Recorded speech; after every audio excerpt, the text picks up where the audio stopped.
Hey, welcome back to the Bums and the Bleachers podcast. I am your co-host, John, aka the Dram Daddy, over on Instagram, alongside my PAC, Mike Praznowski, the Praz Master. What's going on, Mike? How you doing, man? I'm doing pretty well. It was an eventful weekend on the north side, and Cubs start the second half off strong. And I think for a couple of the guys, it was a nice time off to have the break they did because we saw some of them rebound in a strong way in this past series, and excited to break it all down and talk about the Cubs in the second half, and hopefully, a big second half push is coming for them. You would hope, and I think we both made predictions on our last podcast that the Cubs would go 2-1 against the Minnesota Twins, and they did just that. They took the series. They're starting to string together some series wins consecutively here after a putrid month of May into June, but they're really starting to get playing some good baseball again. I think I saw somewhere they have I think it's the fourth or fifth best record in baseball since June. I want to say it was the Marlins were number one, which is really surprising. Seeing the Miami Marlins number one, I think, followed by Milwaukee, Boston, who just won 13 in a row, and I think your Chicago Cubs are number fourth, if I'm not mistaken. Yeah. I mean, they've come on really strong ever since the 10-game losing streak and the series losses. They've really turned it around. The unfortunate part is that team up north refuses to ever lose outside of the one series they lost to the Pirates right before the All-Star break. But they get back right on the ship and sweep the Marlins. In fact, I don't know if you happen to see on Sunday, they were trailing 1-0 going into the ninth, and one on a walk-off home run. William Contreras hit it. I saw that. I think at this point, we talked about it. It will be nice to see if they can climb back into this divisional race, but I personally don't have a ton of hopes for the division. I think we talked about it over the last, couple podcasts recently. I think their sights need to be set on the wild card, which, we'll talk about a little bit later in terms of like what that looks like. It's a cluster right now with a ton of teams, but yeah, I mean, Cubs, they came back, they played some good ball, and I don't think you should discredit, the series win against a Minnesota team that was playing really good baseball leading into the break as well. So, the Twins were coming in pretty hot. They were starting to string some wins together themselves, and Cubs took care of business at home, winning 2 out of 3. So they did. I will say that when it came out that Joe Ryan would not pitch in this series, I wanted to maybe make a little thing and update my prediction and say they should sweep. But with the state that the Cubs pitching is in right now, it's almost like even without seeing Joe Ryan, you can't really totally expect that to be the case. And credit to the Twins too, because they're probably a better team than their record indicates. I think are they have the most runs scored per game of any team in the AL, or at least they did coming into play yesterday. Didn't really put up many crooked numbers in this series, but did get a win off of us. So there's that. yeah, I mean, I was honestly, when I saw Joe Ryan wasn't pitching, I was starting to think oh man, is Joe going to get traded, or were they just trying to give him an extra day, of rest out of the break? Yeah, that's what I was hoping for, was him going across to the other clubhouse and joining the Cubs over the weekend, knowing that he wouldn't be pitching. Yeah, totally. Yeah. So how was your weekend? I know it was pretty hectic. How's the upper respiratory system been treating you over this past few days? I've actually, so in that department, I've been doing pretty good. I will say that, this crazy wildfire stuff from Canada we're getting is kind of been putting a little bit of a hindrance on some plans. And on Thursday, I actually took a drive up to Madison, Wisconsin, my first time up there. And I mean, I'll say this, it probably would look a lot better if, the sun was out and everything, but, it's a really nice city if you've never been, especially if you're in the area between the two lakes in the downtown area there. I was going up there for a Madison Mallards game. If you don't know who they are, they're a Northwoods League team, which Northwoods League and like the Cape Cod League, they're like the equivalent of like the Arizona Fall League for college baseball players, where they'll go play there after their college year is over with. And they were doing a promo for one of my favorite movies ever is The Big Lebowski, and they were wearing jerseys that night that said like the dude on them, and I think they were also giving them away too. Lo and behold, I get up there, and maybe about an hour after being up there and getting something to eat, I get the notification on my phone that the game has been postponed, and it's going to be this upcoming Friday. I doubt I'm going to be able to make it up there, so kind of SOL there. That was one where I'll give an early L to Canada for their forest fires ruining my plan. Yeah. Well, they couldn't reschedule that game for Saturday, right? Why couldn't they reschedule it for Saturday? Shomer Shabbos. Shomer Shabbos, yes. Yes, that's right. Come on, man. The Jewish day of rest. Got to honor it. That's a great movie. That is. That's got to be up there with I think probably one of my favorite comedies of all time, to be honest with you. It's just so it was smart. It was just a very smart comedy, brilliant comedy. Jeff Bridges, I know, playing a role that obviously like is so not Jeff Bridges. Right. Like if you see him like in anything, I think John Goodman so underrated in that role. I think playing, Walt was just like, you used to see, I think at that point in time when that movie came out, he was the dad in Roseanne, like he was the husband. Exactly. And, I think watching him in that kind of like role where he, shut the fuck up, Donnie, you're out of your element. Exactly. Well, I mean, hilarious. He's so good in that role. I'm relatively young, and I didn't see it for the first time until about, I think like 2010, 2011, maybe. And, my experience with John Goodman when, I was a younger kid was seeing him as like Sully in Monsters, Inc. And, it's such a friendly like kids movie and everything. I'm like, wow, this guy's got some range between, the roles he can play. I know. What's funny is I was just talking about John Goodman over the weekend too, because I was telling some friends if they hadn't seen it to watch The Righteous Gemstones. Okay. I don't know if you've seen that. It's on HBO. It's a Danny McBride show that he created, directed, wrote.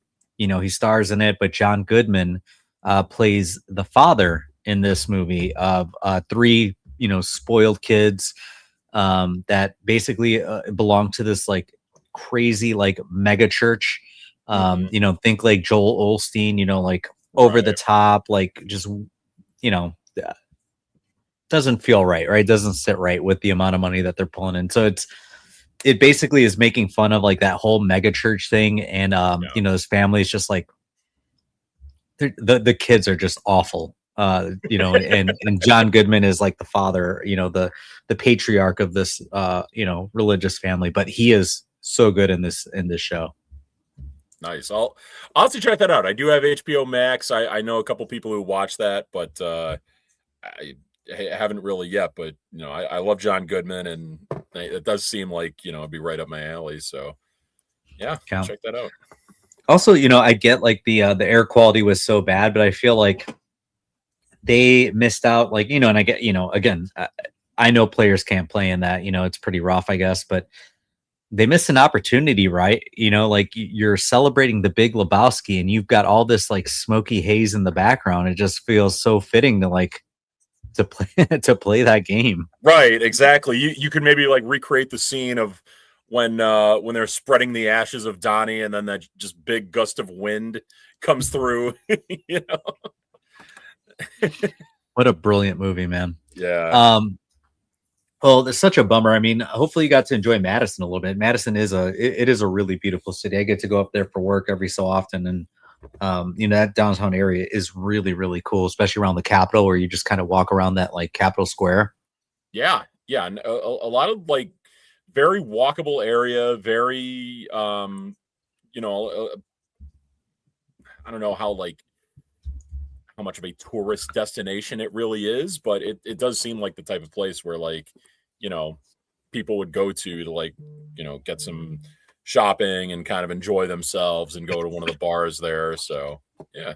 Yeah, totally. Yep.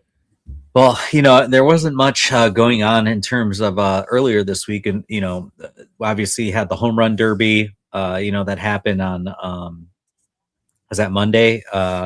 In Jordan Walker, was it Monday? The home run derby? Tuesday night. Tuesday night. Wait, no. It was Monday night because we recorded. Yeah, it was Monday. Tuesday night. That's Tuesday right. night before the All-Star game. That's right. Yeah, so you had the home run derby, which I think probably was more exciting than the actual All-Star game. Complete dud, NL, able to only string, I think it was 3 hits total, with PCA getting one of them. We also predicted PCA would get a single in that game. Yeah. We said a single and a stolen base, and he didn't get the stolen base, but he did get the single, one of 3 from the National League. But yeah, 4-0 dud. Big goose egg from the National League. I don't know if you had any real thoughts on the All-Star game other than it was just not really entertaining. Not really, other than the one inning that PCA was mic'd up for in the top of the 8th, where he was talking about how much he's embraced all of Chicago and being a Bears fan, and yeah, that was cool. Did also have a kind of a very Chicago centric moment there with Miguel Vargas hitting the home run right as PCA is talking, and you had PCA just going, "Oh God," because I'm sure, staring right into home plate with Cubs pitchers, he's probably got a lot of experience this year, knowing right off the bat that it's going to be a home run when he's standing out in center field. Oh, totally, especially when Shota's out there. But right. Yeah, that was. I mean, it was absolute bomb. But yeah, other than that, I had no interest in really getting through the rest of the All-Star game. I think after Cody Bellinger kind of I think it was he put him up 3-0 at that point in the first inning, and then that was it. There's no looking back after that. Yeah, that was right. Yeah, it's Cody Bellinger. I think he won All-Star Game MVP. So cool for him. Ex-Cub. Yeah, ex-Cub and ex-Cub on the mound too, kind of, and Dylan Cease. Yeah.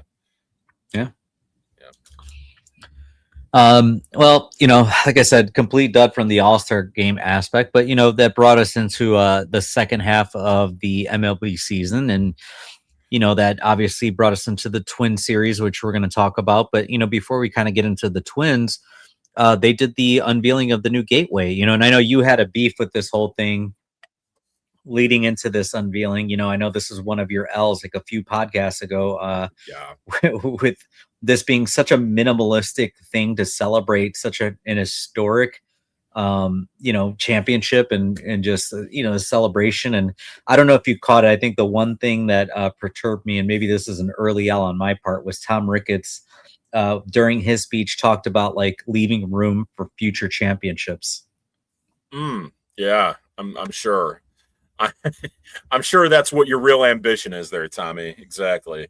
I'll say that I did go into it thinking that it was going to be something underwhelming. And obviously I wish there was a statue too, similar to what the White Sox had for 2005. But I will say it didn't show the whole picture, that, there were parts of it too where it had all the names of the players on there, and also the names of the players from the 1907 and 1908 teams too. So that was pretty cool. Yeah, I mean, that was, it was better than I thought. I will say that viewing it from Clark Street, it's a little underwhelming, but there was a picture that came out of all the players after the, celebration there and the unveiling of them all kind of lined up by it and taking picture facing the inside of it with Clark Street facing out. That actually looked pretty cool.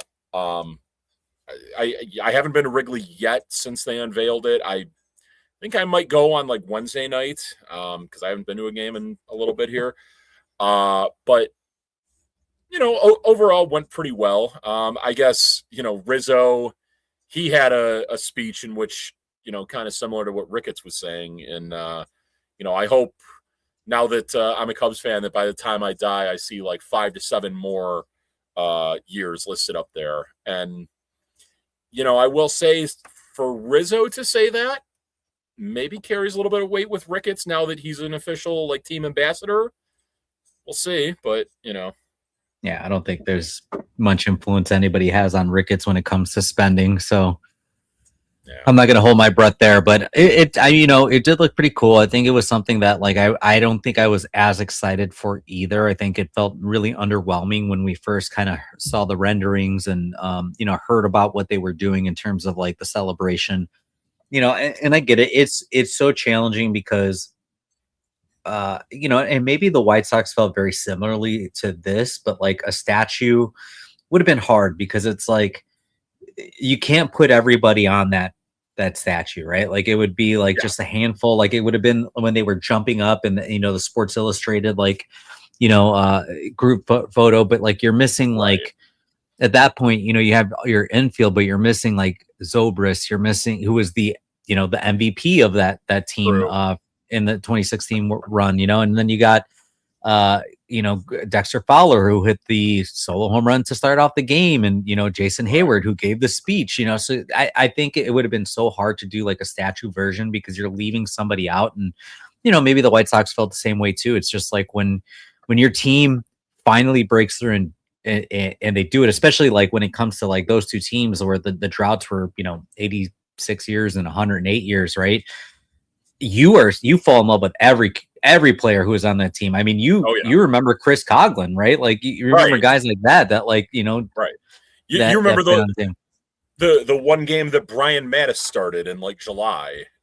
Right. Yeah. I mean, the Albert Almora tag up, like you remember all the little details, right? In the, the small stuff. So I think a statue would have been tough. So I like the plaque. I thought that actually was a good idea on their part to do something like that, because you're able to name, the players around that team. I thought it was really cool that they brought everybody out to the game, and everybody with the exception of Javi, KB, Schwarber, and Contreras. I'm sorry, Contreras. Because they're obviously still playing games right now. Everybody came out, they put them out in right field. They were able to enjoy the game. They did the 7th inning stretch during that game. It really felt like a full celebration. I think they brought back employees that were part of that team as well too. So for as much as we shit on Ricketts, I thought that was a pretty cool move to bring out some of the former employees that are maybe no longer employed with the team, but were part of that 2016 group. Yeah, that was very cool. I'll say like, I think we're both like not always the biggest fans of maybe not the personalities on Marquee, but the way that they produce on Marquee and the way that they kind of tell the talent what to do on Marquee. This was probably the finest hour for the Marquee Sports Network in the time that they've been the official Cubs network, because they did a great job of like going from like the booth to Elise Menaker out in the bleachers with a bunch of the players and everything. I thought that was very cool. Here's one other thing I was going to bring up too. I'm blanking on it, but they did a really, really good job of balancing the game broadcast and the celebration all together with all the former players. And it was cool too to see. I think sometime in the middle innings, I saw clips of like Rizzo, Lester, Ross, a couple of them like do like kind of a lap around the stadium and like, high five some fans and take some pictures and everything. And I that was a very cool thing that, I wish if I had known that I would have shelled out some money to be in the bleachers that day and try and be one of those people. Yeah, it was cool. I mean, and how about, I think that special moment again, Michael Busch in the first inning goes yard into right field. And I think, we've got to figure out how to get Rizzo a permanent seat out in the bleachers, because this is the second game that Anthony Rizzo is out in the bleachers, and the second game that a home run is hit directly to him. Exactly. Yeah. Well, unbelievable. Hey, I mean, He's done it in left field. He's done it in right field. Let's see if we put him in the upper part of center field, because you don't see many balls get hit up that way. Maybe that's the next challenge for Rizzo is see if someone can get a ball to him up there. Well, I mean, it's one of those things. I mean, every time things like this happen, it's like, how could you not fall in love with baseball? How could you not like love the how could you not think that baseball is romantic? I mean, there's so many things that happen like this that, I don't know if you caught, I think it was a Tigers fan, if I'm not mistaken. There were a couple that they bought tickets to a game. They got to the game, realized the tickets that they had were for the next day. So they were like, oh shit, we came on the wrong day. We came a day early. Let's buy tickets for this game and we'll go to this game too.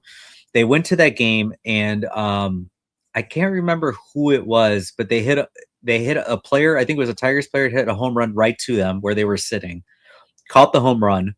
They came back the next day and sat in their original seats, and the same player hit a home run to them in their other seats. Oh, wow. It's like stuff like that is just, it's so wild. It's so cool. I mean, it's just, how could you not fall in love with baseball for that, for that very reason? For sure. Thunder Dan, friend of mine on Twitter, Saturday's game was the most fun I've had watching a game in a long time. Yeah, that was really, really fun game. Obviously, all the pomp and circumstances went into it too, but it was an eventful weekend throughout. This was another thing that I didn't get a chance to go to, but on Thursday night, while I was up in Wisconsin, over at the Chicago Theater, they were doing kind of a live taping of the Lovable Reunion podcast with Ross and Rizzo and all the 2016 alumni that showed up for that. From what I could tell, it was basically just kind of the same as what you're seeing from the episodes on YouTube and everything. So you're not really getting anything new. But what I did hear is that one guy who was in attendance was Miguel Montero. Yeah. And he basically stole the entire show with how much he, was kind of getting drunk and just letting it fly with some of the things he was saying. So, that's one that would have been nice to be at. Yeah. So my dad actually was there. He got to go to that event. My brother bought him for his birthday, was at the end of June. He bought him tickets to go to that. So he went to the Chicago Theater. He was there. He told me before the stories even came out. I mean, he was just like, he's like, who was the best like on stage? And I was like, I don't know who is. I was like, maybe Lester. And he's like, well, Lester was one of them that was really great to listen to. He said Arrieta was probably one of the more like disappointing. Like he was more quiet. Like he didn't really have a lot to share.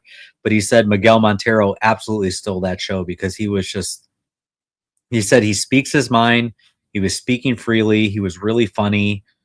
He was jumping in a lot. He said there was never like, whenever it would get to a point where there was like maybe a little bit of break in silence, he would come in and just like carry the conversation forward. So he said he's really interesting. And, I even asked him, I said, what did it feel like relationship wise when he's on stage talking to Joe Madden and Jake Arrieta? Because if you recall, on his way out, Yes. He had said some things like to the press and journalists about Jake Arrieta's, some of his recent starts when he was struggling. I think it was 2017 or 2018. 17, yeah, middle of and that then year. Then he had some comments about Joe Madden, in his decision making during the 2016 World Series, and I think I was like, man, there's got to be some bad blood. He's like, you never really felt it. He said it almost felt like it was water under the bridge, maybe enough time had passed at that point. But, he said it truly felt like a band of brothers, like that those guys are forever linked. You couldn't, if there is bad blood, you wouldn't be able to tell. But yeah, it was cool. I mean, it sounded amazing. And, I can't wait to see what that looks like, if they ever put, I'm sure they recorded it, right? They should be able to put that out.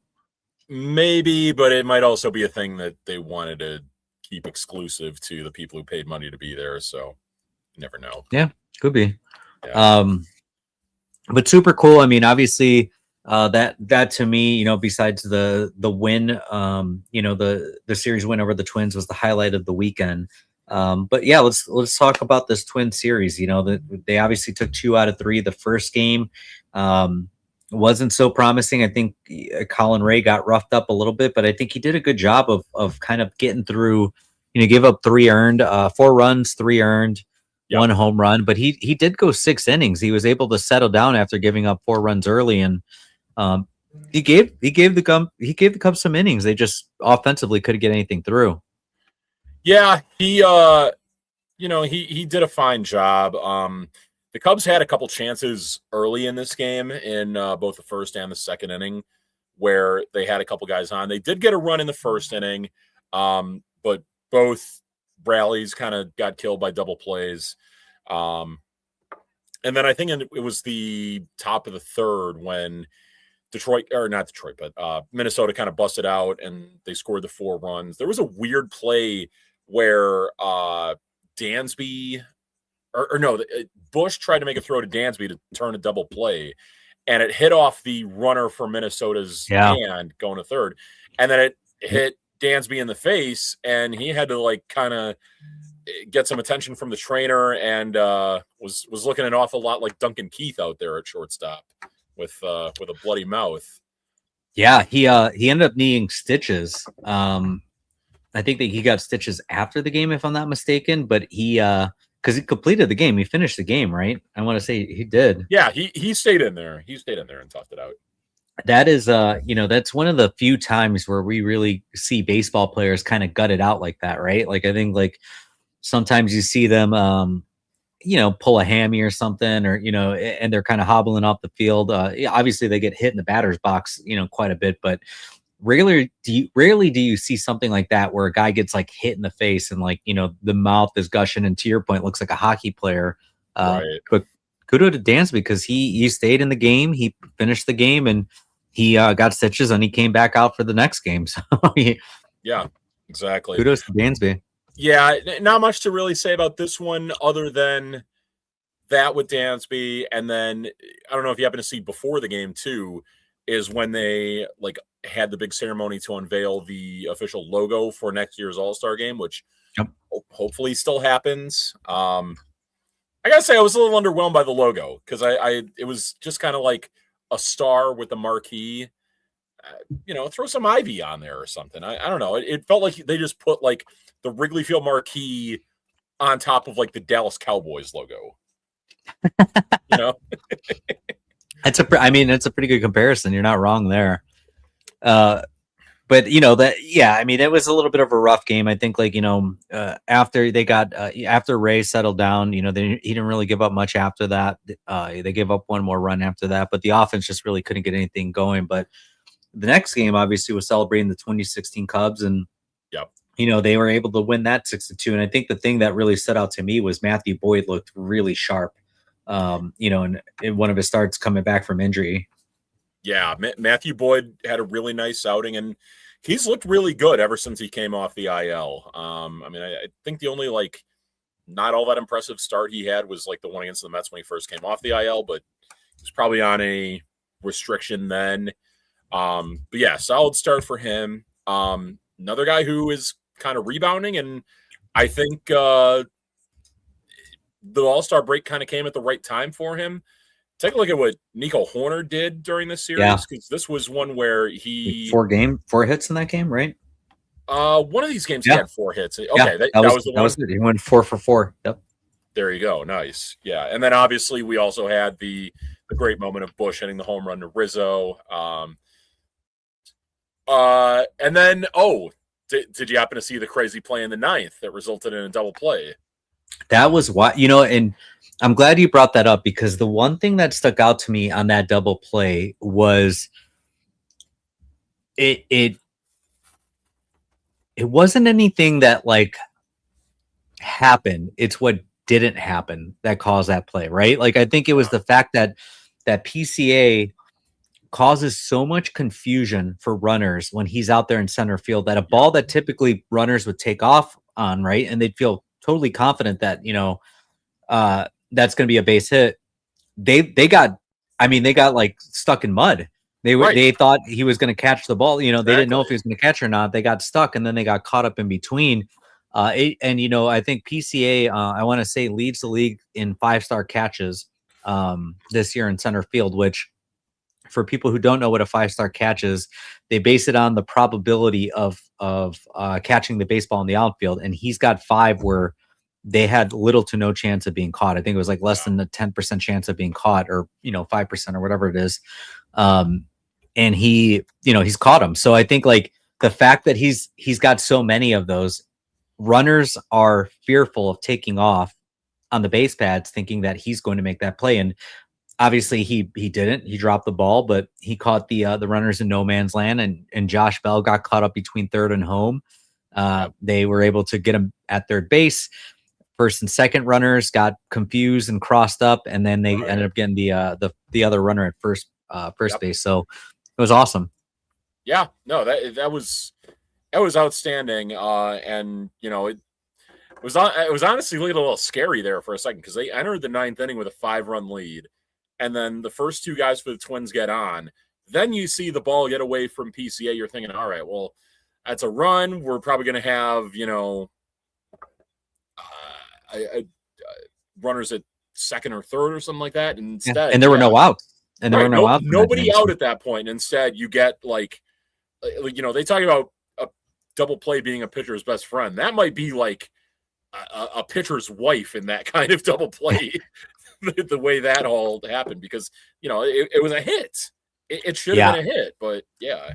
I don't think I've seen Webb more pumped up in my life after getting that save, because he definitely walked into a situation that he gave up 3 hits in that inning, and was able to come out unscathed when it was all said and done, thanks to the Cubs defense and heads up play on the infield too, for catching those runners in advantageous positions to get them out.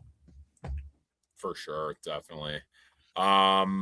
I mean, also in that game, go ahead. Go. I was gonna say, I don't know if you caught Rogers' kid went yard twice in that game.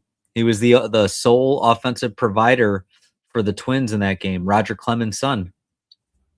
Oh, Cody Clemens. Okay, yes. Cody Clemens. Yeah. It's funny. Anytime I think of Cody Clemens is not the drunk, not the DUI son. No, not him. But no, do you remember in like 2003, the like Cubs Yankees series, when Roger Clemens started the game where he was going for win number 300, and the Yankees were winning that game for most of it. And at one point, like they had like some Fox like sideline reporter go over and talk to like Roger Clemens' wife and little Cody sitting right there along the time. And like he was like the most nervous kid ever. I think all he was like, they asked him to comment on it. All he said was just like, "Go Yankees, go Yankees." That's awesome. Well, yeah, hitting 2 bombs against the Cubs. I mean, he's up to, I think it was 18 on the year now. Not bad. Yes. No, not bad at all. I mean, like I said, the Twins, in spite of like their not very impressive record, they do hit the ball pretty well. I mean, because they got Byron Buxton's on the IL right now, but he's got 25 home runs. Cody Clemens has 18. Brooks Lee has 14. Yeah, they got a couple guys in double digits here. So, it was honestly kind of impressive that the Cubs were able to suppress their offense as much as they did this series. Yeah, I think the one thing that I would point out in this game, the last thing I would point out that I noticed, and I guess worth mentioning, is that Caleb Thielbar continued to struggle again, gave up another home run. His ERA remains above the 4 mark after having a really superb year last year. And, he was a trustworthy guy for Craig all of last year. This year just hasn't looked the same. It's definitely taken some steps back, but you would hope that he would have been able to go in that game and, kind of start shutting the door, but end up giving up a home run in that game. And yeah, it's definitely something I'm still concerned about with Caleb. Yeah, man.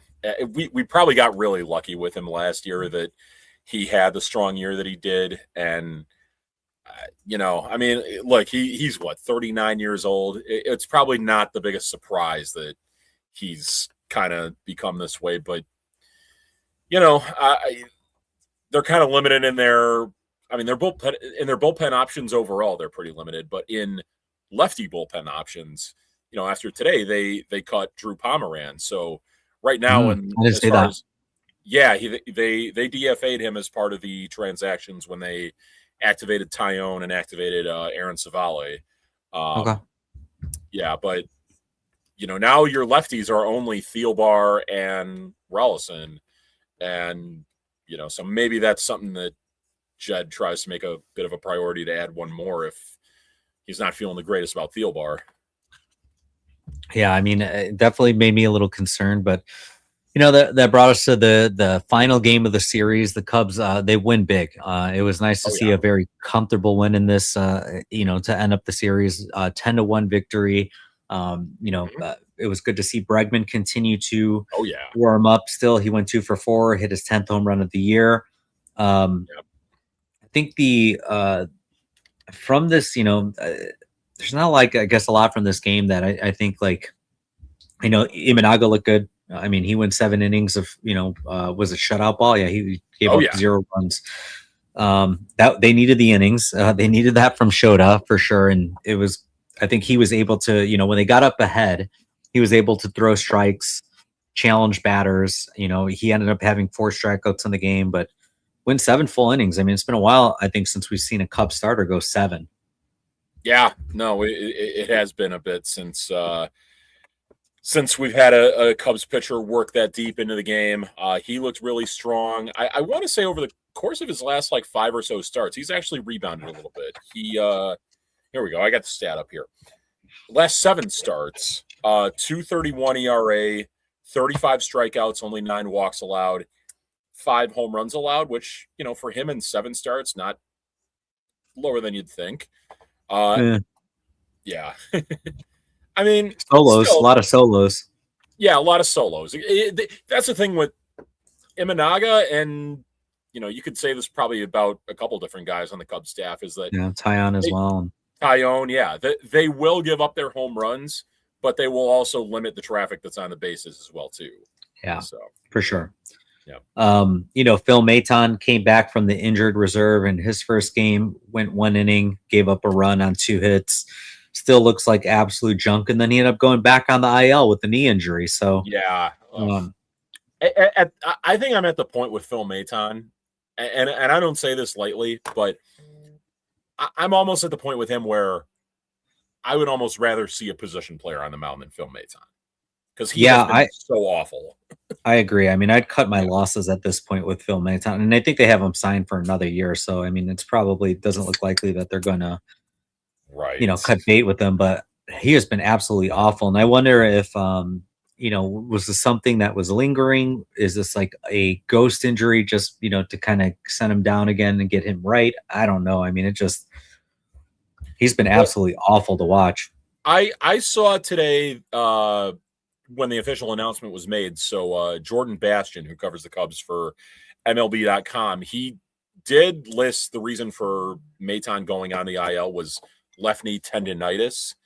If it was just like left knee soreness or left knee pain, then you could probably say all right, that's a phantom IL. But seeing the actual diagnosis of tendonitis, maybe there is something actually up with him. Yeah, I mean, the only other thing I had to say about this whole Twin series, and I don't know if you've really kind of been paying attention with this, but PCA coming out of the All-Star break after the All-Star game, coming out a little bit slow. He was 0 for 3 in the first game. He was 0 for 5 in the next game. So he's 0 for 8 at that point.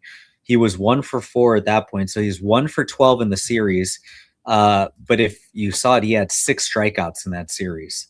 So not really great coming out of the All-Star game. And I don't know if maybe he could have use that break. PCA is somebody who typically is out there every day. He's like Dansby Swanson, he's not getting days off. He's going to play 162 if he can play 162. But might be something to watch. Is it would have been nice to give PCA a little bit of a rest because came out of that series a little bit cold after getting into the All-Star break on an unbelievable hot streak. He did, and I think, if you check the box score in this game, later in the game, Craig did plug Justin Dean into center field to give PCA some rest. So, that's probably it with him, is that maybe him going to the All-Star game. The Cubs had to send someone, and he was the most deserving, so it was inevitable that he was going to go there. But obviously, it would have been nice if he could have, taken some time off and just had a few days to focus on other stuff than just baseball. But then again, he's a relatively young guy, and we've seen the changes that he's made over the course of this season with laying off the pitches out of the zone. Hopefully he's someone who's able to, get back to that hitting approach as we go on here.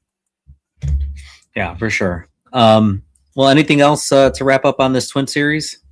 Kind of just one thing I wanted to mention about the game the Twins are playing right now, because Joe Ryan is starting that game. Yeah, Joe Ryan is starting that game, and it has not gone well for him. In 4 innings, he allowed 8 earned runs, 6 home runs he allowed to Cleveland in that game. So maybe we would have been better off seeing him in this series. And 2 to our old friend, watching him up north, Rhys Hoskins. Oh, okay. There you go. All right. Well, that obviously brings us into, there was only one series coming out of the All-Star break, but let's talk some trade stuff, or sorry, not trade stuff. Let's talk some, I guess, trade deadline stuff. Yeah. So you've got Aaron Civale, who obviously was picked up by the Cubs from the Athletics. I texted you over the weekend. This is probably one of the more lackluster moves that the Cubs could make. And I think we talked about it, on the last cast, that my prediction was that these were going to be the type of moves that the Cubs ultimately make. Whether that is going to be true leading up into the trade deadline in August, but it was really, I was less than enthused. And I think you and I chatted. So, I'll share with the viewers here. Sure. I was less enthused about this trade than I was about Peterson coming over from the Mets, because I think with Peterson, we thought like the peripherals looked a lot different with Peterson. Like his FIP would have, was a lot lower than his actual ERA. We got to see the Mets defense firsthand, how putrid they were in the infield.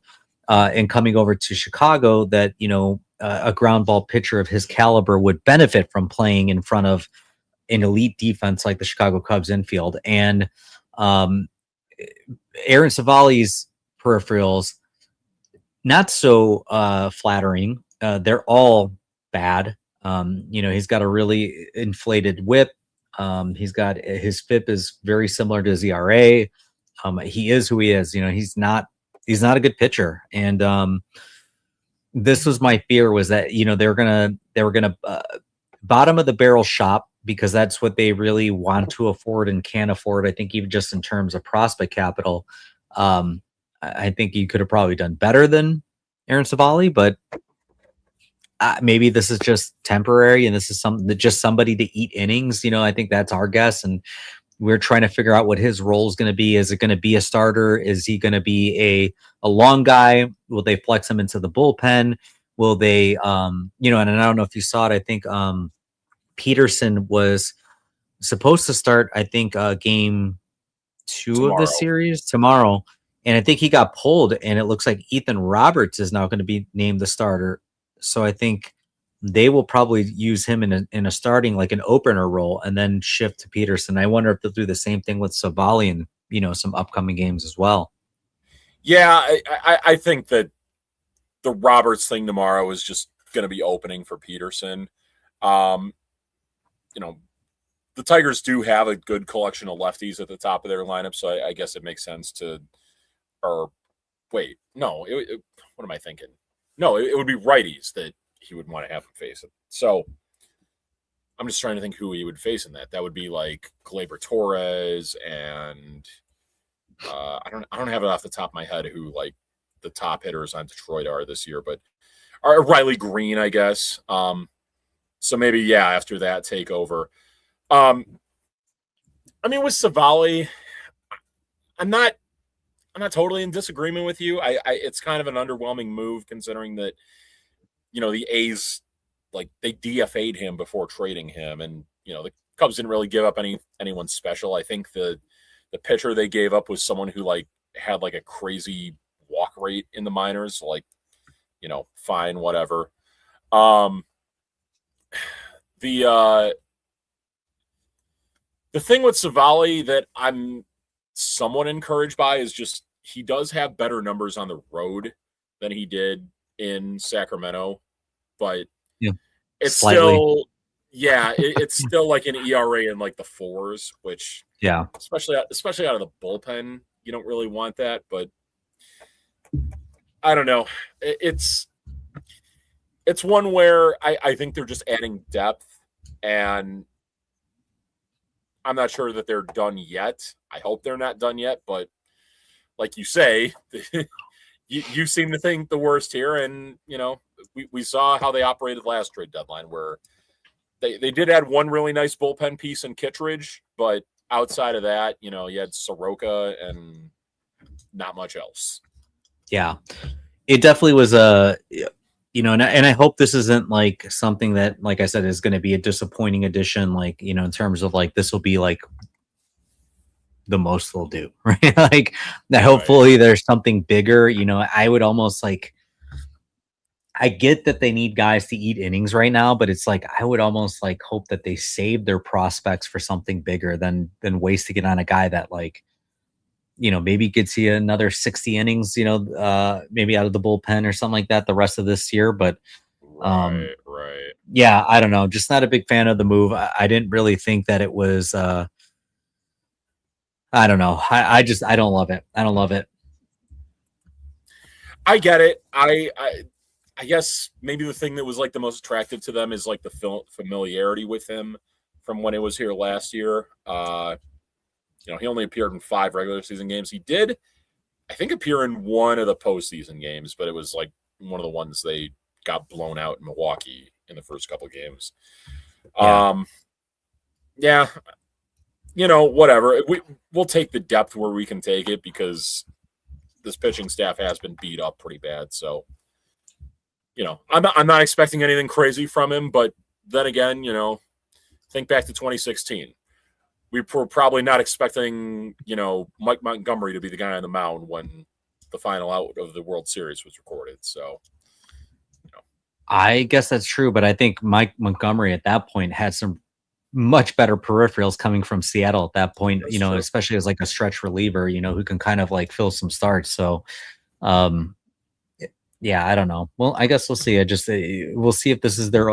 I don't think it's obviously. I don't think it's going to be their only move, but I hope this is not their biggest move. That's what I'm fearful for right now. But and that leads us obviously into the concern here, because the wild card, standings right now are just such a logjam. And when we look at, I'm going to pull this up here for everybody to see. When you're looking at the standings here, it really is it's the Cubs got a pretty good cushion at 4.5 games right now. They got a 1.5 lead on the Phillies.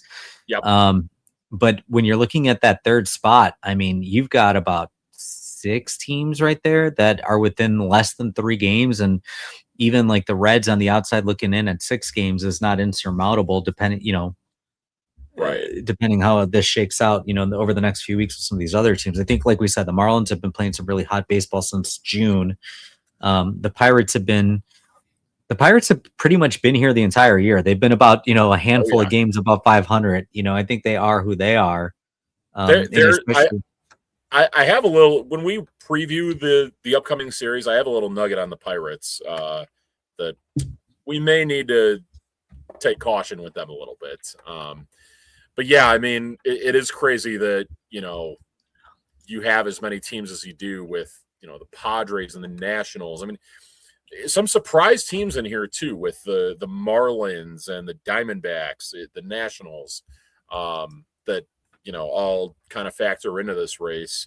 So it'll be interesting to see. I mean, at least the Marlins have cooled off a little bit. They lost 6 in a row now. Well, although we could have used some wins from them this weekend with them being up in Milwaukee. we'll see the Cardinals fairly soon after this weekend. The one really nice thing is, and I think I've harped on this before, is that the Cubs got really lucky in catching the Phillies at the right time so that they have the head-to-head tiebreaker over them. And they're not exactly in the most perfect situation either right now, because like Christopher Sanchez has kind of fallen off a little bit. They have some players that are getting up there and that have struggled. Trey Turner has not been the same this year. I guess the Cubs are like, they feel like they're in a good position, but it's also like they're not far off from being in that same mix as well too. I mean, hell, they're up 4.5 games on, the Marlins and that other, 4-team cluster that's all tied. Yeah. I mean, think about that. It's a bigger margin between the Cubs and the Brewers than it is between the Cubs and those teams. It's true. Yeah. All right. Well, this brings us to the point of the podcast. We're going to take a little bit of a pause here and do a little bit of a shameless plug here. ChideSportsBums.BigCartel.com is your home for all Chicago Sports Bums merch. We have Bears, Blackhawks, White Sox, and now Chicago Cubs shirts. You heard that right. The Bums and the Bleachers have both a marquee-inspired shirt and a classic Budweiser-style logo tee available. Perfect for a day in the bleachers or a night out at the bars. So head over to ChideSportsBums.BigCartel.com and grab some tees today. All right, folks, you heard it. Head over to the website, pick up your bum shirt. I will say this, the main bums have still yet to pay their debt that they've owed us for like the last couple of years from the Cubs Sox, series. The Cubs swept that season. But they finally, it took them, how many years? So maybe they'll pay our debt in 3 years, because I think it's taken them 3 years to add some Cubs gear to their assortment. So, we did have one briefly. The problem is it was centered around a player that wound up getting traded. We had the Whiskers Morel shirt, and then that's true. That's true. That's a good point. Hey, shout out to your cousin Johnny for designing that stuff too, because that's great stuff he's put out. Yeah, there. So definitely go pick up your shirt. They are very comfy, very soft, and I mean, come on, Cubs fans, we can't let the main bums rep all the Sox gear, and we've got no representation. Maybe this is the way that we need to make them pay off the bet, is have them do a show in one of the Bums in the Bleacher shirts. There we go. All right. Yeah. Still want a hat though. I want a hat or something. It's got to be more than just. Right. It's got to be Cub stuff. Like, see, that's the difference. So that would be promoting themselves because we're under their umbrella. I want to see them in Cubs gear. So let's not let them get away with that. There you go. All right. I know you wanted to talk about the trade deadline wish list. And I think it's always funny. I always like to bring this up that whenever a Cub is coming back from injury, the famous quote from most GMs, and specifically our GM, Jed Hoyer, is like, we're getting another player because they're coming back from injury. You wanted to point this out about Jameson Taillon here, after he comes back from IL stints, the production that he gives. He's you're feeling hopeful here. I am feeling hopeful with Taillon. I mean, he over the course of his Cubs career, it didn't start all that great in 2023. Although he did turn it on a little bit in September that year when everything else was kind of falling apart. But if you look back to the time that he's come back from the injured list, you got the stats here. I mean, he started the 2024 season a bit late. Didn't start the year in the rotation there, but made his return in, it was either late April or early May of that year. Mm-hmm. And that had been his best overall year as a Cub to this point, where he had a 3.27 ERA, 125 strikeouts, 33 walks allowed, a 113 whip, 21 home runs. Not the greatest, but also not as bad as it had been for him earlier this year. He may have already surpassed allowed 21 home runs to this point in the season. before he went on the injured list. But yeah, I mean, overall, like, has been pretty good after some extended time off. 2.99 ERA, and I mean, you know, for all the complaints we had with him, I mean, he was really solid down the stretch last year. He was, and you know, kind of saved their asses in October. You know, obviously you want a little better than that going into this October, but you know, so you know, obviously the main focus of this trade deadline for the Cubs will be pitching. It's got to be. Yeah, it's got to be. I guess not to spoil the preview we're going to do on the Tigers, but if you happen to catch their game yesterday, a guy who had been mentioned in some trade rumors with the Cubs, Casey Mize, I believe he took a line drive comebacker off of him and had to exit the game early after 3 1/3 innings. And there hasn't been any reports of him having to go on the injured list. I'll check some Detroit media people on Twitter after this is over, but from all we, you know, from what I've seen, like it was just kind of a precaution to get him out of there. So hopefully he's not too bad. And you know, I mean, it's no guarantee the Tigers sell either, because they've actually they're kind of close to the AL wildcard race as well too. I guess this could be a make or break series for them. They enter play tonight 4.5 out of the AL wildcard, the last AL wildcard spot. Yep. So, you know, if you're the Cubs and you take at least 2 games in this series, you know, that could probably push them out of contention to the point where they do sell.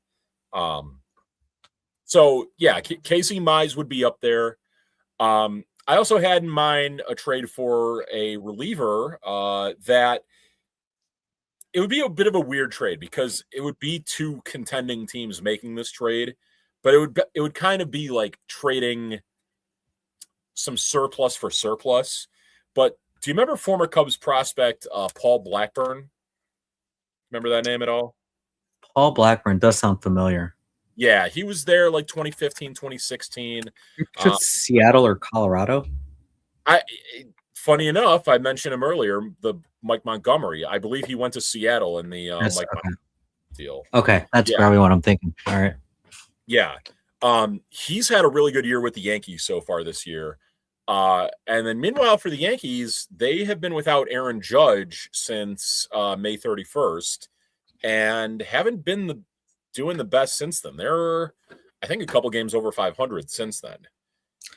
Yeah, they still got a 4.5 lead on the wild card spot, though. So I think they're basically in the same position that the Cubs are right now.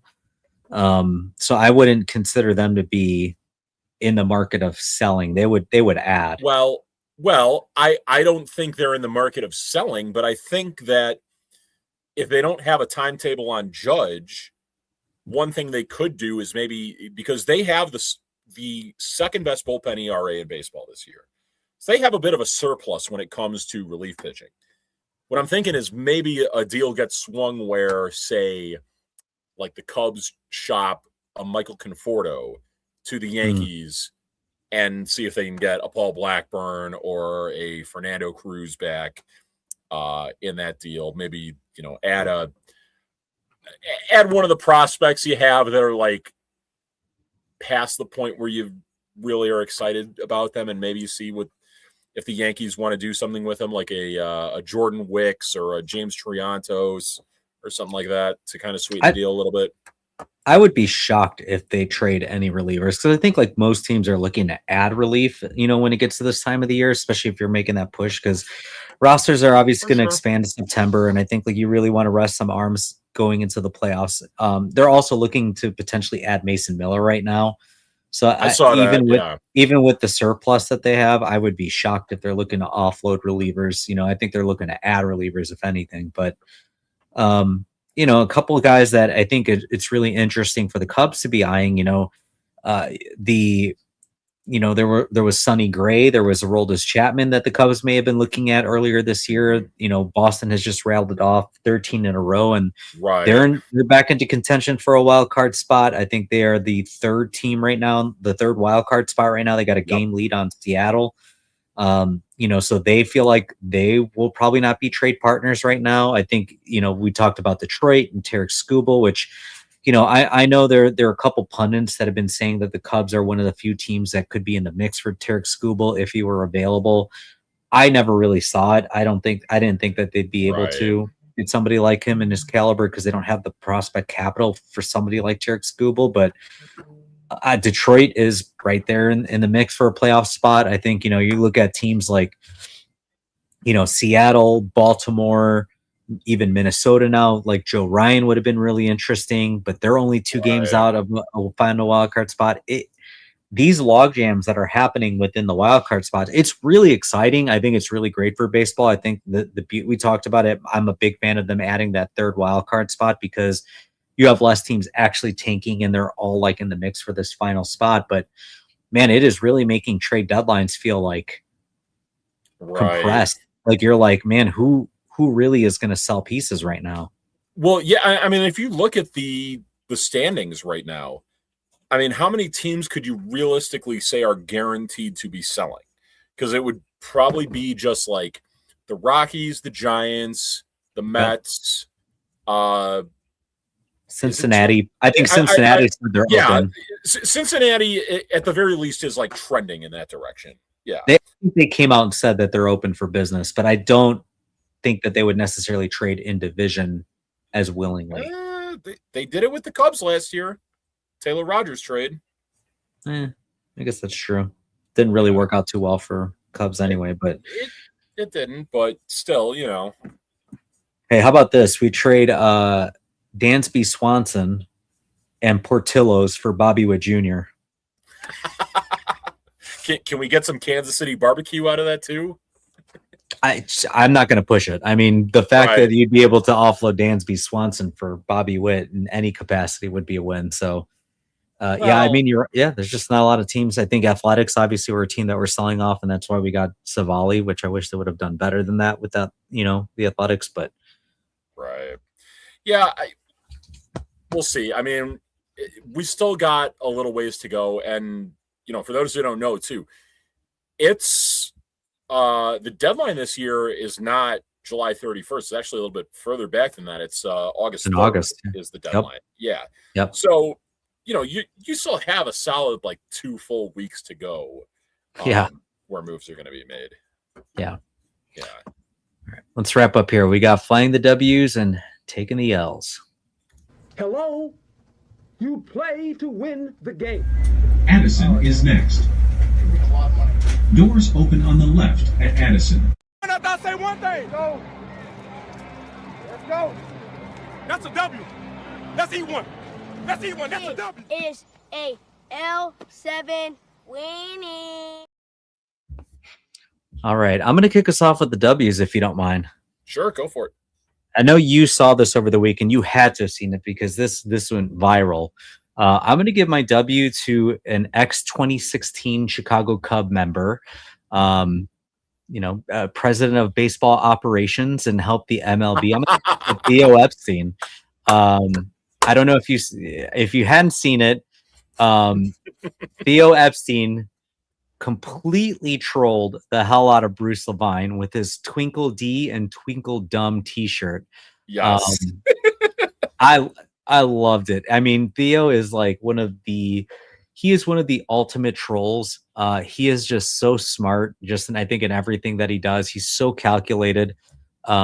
This was hilarious. I mean, the fact that he took this tweet, he ran with it, and there's a T-shirt out now because of it. And again, Twinkle, not Twiddle, right? Because Bruce doesn't know the difference. But absolute big dub to Cubs legend and MLB legend Theo Epstein. Yeah, you stole one of mine there. That was one of my W's. But yeah, that's an outstanding shirt and beautiful. Done in very short notice too. I think that was from the night of the Lovable reunion show at the Chicago Theater, and the Twinkle D Twinkle Dumb tweet that came out on Sunday. Yeah, the fact that he got that done that quickly was the turnaround was amazing. Well played on his part. Yeah, I feel like Theo. So do you know that Do you know the like Jed Hoyer Twitter account, the one that has like 3 tweets ever, and they're all very like suggestive? Because one of the, no. Here, hold on, let me show you. I was gonna say I don't spend a lot of time on Twitter, so I know you're more Instagram. Let me take a look here. So let me see if I can share this. Jed Hoyer. There we go. How do I present? There we go. Present. I got it. There we go. So if you ever seen this on Twitter at all, there's 3 tweets on this account, and one of them was from 2009, and it just says spanking it. And that went like very, very viral when the Cubs hired, or not viral, but it was like very like in the buzz when like the Cubs hired both Theo and Jed in 2011. And then the day they win the World Series, the tweet is, anyone have a hand towel? So Jesus. I and then this day in this last one, that was the day that Theo was in, or Jed was initially announced as the replacement for Theo, saying, "Finally, I'm a star. I'm a big, bright, shining star." So there's rumors been floating around there that like Theo is actually behind that account, that's like his burner. That'd be hilarious. Yeah, exactly. But clearly, if that is him on that account, he knows what's going on in the Cubs social media spheres. So That's pretty funny. But yeah. So who do you got for your W's?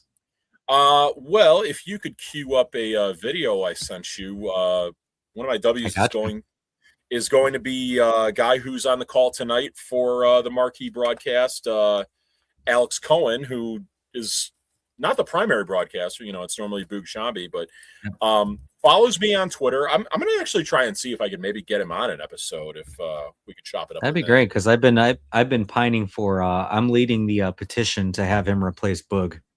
Yeah, that'd be great. Yeah, but he, they were talking in the 8th inning of yesterday's game when Phil Maton was doing his best to try to make that game a save situation. And, they were just talking on the topic of like, the Cubs pitching and relief pitching and how kind of like it's been a different closer every year for the last few years for the Cubs. And I happened to dig up a stat about Cubs closers, and he wound up reading it on air.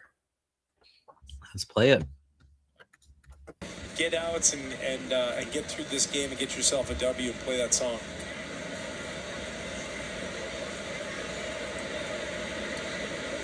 Depp, you were talking about Cubs closers and 7 different closers in 7 years leading the team in saves. The most recent pitcher for the Cubs to lead the team in saves in consecutive seasons, Hector Rondon. That's from one of our friends of the broadcast, Mike Praz. You think of Hector Rondon, that's a decade ago. Yep. That's a World Series decade ago. Yeah, that's awesome, man. Getting a great call out there. Yeah, so huge W to Alex Cohen, who has been very good on the broadcast and has always been very friendly with like people with a big following on Cubs Twitter and chopping it up with people like me, even when I'm sometimes critical of the Cubs. As I should be right now, because Jameson Taillon has really made his return, appropriately, allowing a 3-run homer to Riley Green already. Right on cue. So, yeah. Right on cue. Well. Yep. All right. For L's, I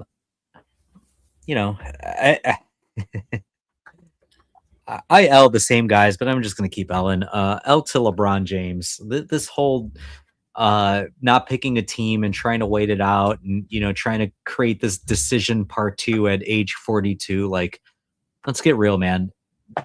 It's not the same. 10 years ago, yeah, they're probably the entire league wanted LeBron James. It's like down to like a couple teams that really want his services, and I wouldn't even say need. It's more of a want. It's a nice addition at his age. But he is like, he's on stage, he's going through like his media circuit and his media tour of like where he'll sign, and I'm gonna reveal it soon. He's trying to create this hype, and it's like no one gives a shit, bro. Like retire. I think most fans in the league just want this guy gone already, and he's like creating this big like almost like he's trying to create a decision part 2. It's like it's not the same. It's not. It's just stupid. Exactly. Yeah, you're not a star anymore. Let's if you want, like if you want to keep playing, fine, whatever. But you really got to make a big event out of it. Yeah, I totally in agreement with you there. Jesus, and another one, Dylan Dingler going deep for the Tigers. Okay, well, I guess I was wrong about James and Tyone coming off the IL.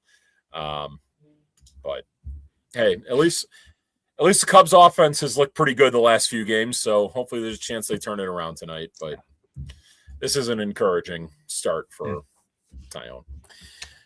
All right. L for me, he was a W last week for me. But got to give the L to Lionel Messi, who World Cup final, no shots on goal, and Spain takes home the gold in the World Cup there. So, many label. Go ahead. No, go ahead. I'll let you finish.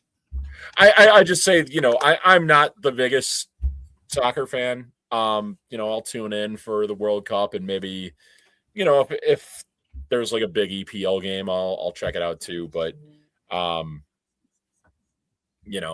he is someone who gets often labeled as like the greatest soccer player ever. I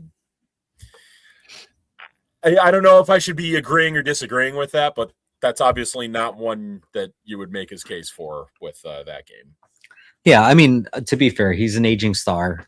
He's not the same player he was, 10 years ago. He's pushing 40 at this point. So I wouldn't completely put the blame on him. But in the same breath, an L to soccer fans everywhere that had to watch a World Cup final that involved two countries that I really could not want to lose more, in Spain and Argentina. I mean, those are two countries where Argentina is probably one of the worst countries I think that could be in it.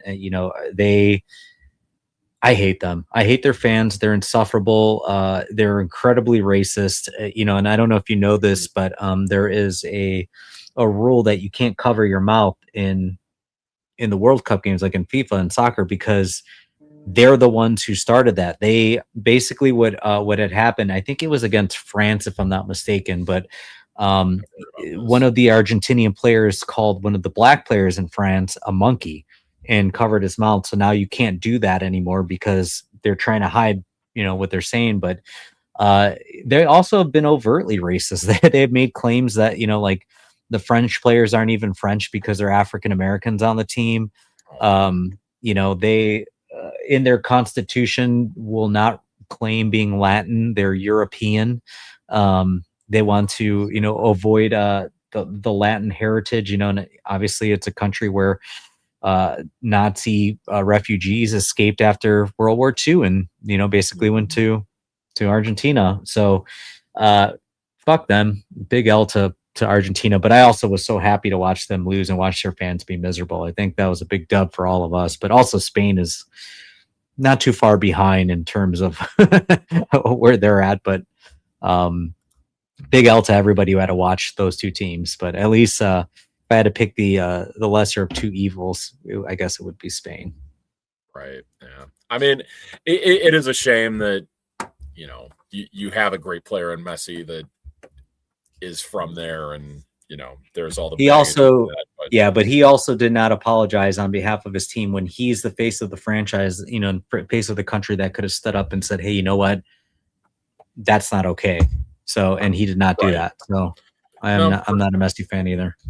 For sure. Hey, we got an out recorded. All right. No. All right. There you go. Got 2 outs. No more runs allowed in this inning, please. All right. 3 outs. Inning over. Yeah. Okay. Good. That's all I had. Okay.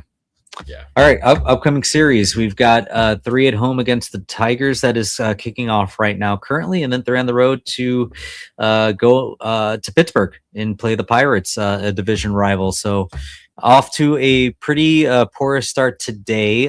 So far, it's 4-0 in the bottom half of the first inning. What do you think this ends up being in terms of the Cubs are going to miss Skubal? So Yes. there's the benefit there. They will have to face Framber Valdez, who hasn't had a really strong season so far this year. He's been okay. They face Flaherty today. Yep. And then Wednesday night, probably one of the better pitchers that probably the second best pitcher the Tigers have, Kiter Montero, who I think is like 7th in the AL and ERA this season. Before we started recording, I was probably going to say 2 out of 3. But having to face Kiter Montero was probably going to be the one loss I was going to say. Considering how things are looking right now, it's not looking the best for winning tonight. But you know what? I believe in them. I'm going to be the optimist. I'm going to say they're going to come back and win tonight. I think they win tomorrow. And I think they drop on Wednesday night to a tough pitcher in Montero. Interesting. Okay. I'm trying to pull up the numbers here. I don't know if I can see how I feel like Flaherty has pitched decently well against the Cubs when he was at St. Louis. And, even I think I was at the game. Was it last year or 2 years ago when the Cubs were in Detroit? And that was the game that Nico Horner got thrown out for balls and strikes. On a really egregious call. I think that game was 4-0. But I think Flaherty pitched really well in that game. So, man, I'm trying to see if I could find his splits against the Cubs, but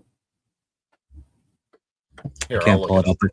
Yeah, but I agree. I think that, hopefully they come back in this game. If not, I still think they'd take 2 out of 3. I'm going to go 2 out of 3 against the Tigers. Okay. Hey, I will say this may play a little bit into their favor tonight. I mean, I mentioned earlier that Casey Mize had to leave yesterday's game early in Anaheim, which that caused the Tigers bullpen to have to cover about 4 2/3 innings. So maybe they're a little bit gassed tonight, even with, the Cubs trailing right now. That could make for, a late inning comeback if those pitchers are ineffective. So Jack Flaherty has a career 4-4 record with a 3.38 ERA and 89 strikeouts and 18 appearances against the Cubs. Okay, so nothing too crazy. He's got almost an 11 K/9 ratio. Okay, maybe we undersold him a little bit. All right, well, but he also hasn't. He's holding a 0-1 record with a 5.73 ERA over 2 appearances against the Cubs at Wrigley. So okay, all right. Well, hey, let's make this a house of horrors for him. All right, let's do it. All right, so I got 2 out of 3 against the Tigers. How about the Pirates? Looks like they're going to have to face Skeens at least in that series. Yeah, I went and looked at what pitchers pitched this past series for the Pirates and who it would line up to be. The Friday night game it's TBD for the Pirates because the guy that they went with an opener for the guy that would be in that slot. And then the guy who pitched the bulk of it just got sent back down. So for now it's TBD versus Matthew Boyd. Saturday night will be a really nice pitching matchup between Paul Skeens and Shota Imanaga. And then, oh shoot, I wrote the wrong name here. Then Sunday will be Braxton Ashcraft against Jameson Tyone. Yeah, that would line up right because he's pitching tonight. So yeah. Man, I mean, I'll say this: the way that Jameson Tyone is looking right now, it's not very encouraging. I will still, in spite of that, say 2 out of 3. The Cubs have actually done pretty well historically against Paul Skeens in his career. They did have a pretty good performance in 2024 in his first few starts against them, but last year they roughed him up pretty good, and they had a start earlier this year where they got to him pretty good. The thing to worry about with the Pirates, though, they right now are second in MLB and WRC plus. They have the second best offense in baseball, only behind the Dodgers. They've actually been almost like the polar opposite of what they've been in previous years, where they could pitch really well, but haven't really hit all that great. And Skeens isn't having like the greatest of years either. So It's a little bit of a down year. Yeah, a little bit. But I know like Brian Reynolds has like had a great year for them.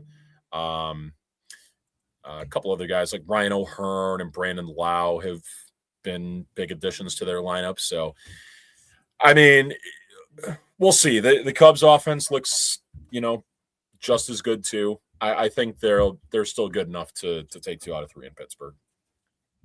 Yeah. All right, cool. I agree. I'm going to go 2 out of 3. So that puts us at 4-2 over the next 6. That brings us to Monday.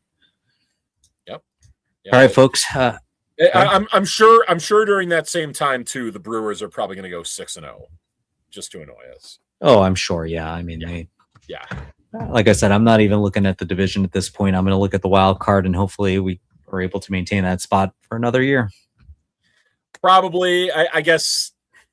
I mean, it is a little encouraging that I shouldn't say encouraging because this is bad to say, but Woodruff is out, and there's some worry about him. What the timetable on his return is, and Kyle Harrison is now on the injured list too. I always get a little hopeful, I guess, when I see a Brewers pitcher go on the IL, but they found a way to overcome it already this year. So yeah, I'm not counting it. I'm not counting on it, but right. All right, folks. Well, we appreciate you tuning in yet again. Hopefully we'll be back. Sounds like we'll be back next week on our regular scheduled time. We've got the Cubs going 4-2 over the next 6. Like I said, off to a pretty rough start today. Is it still 4-0? I don't even. Yeah, 4-0. Nothing happening for the Cubs in the first yet. Bush at the plate with 2 outs. So we'll see. Okay. Still got 8 innings to go. All right, let's go. All right, let's fly that W, folks.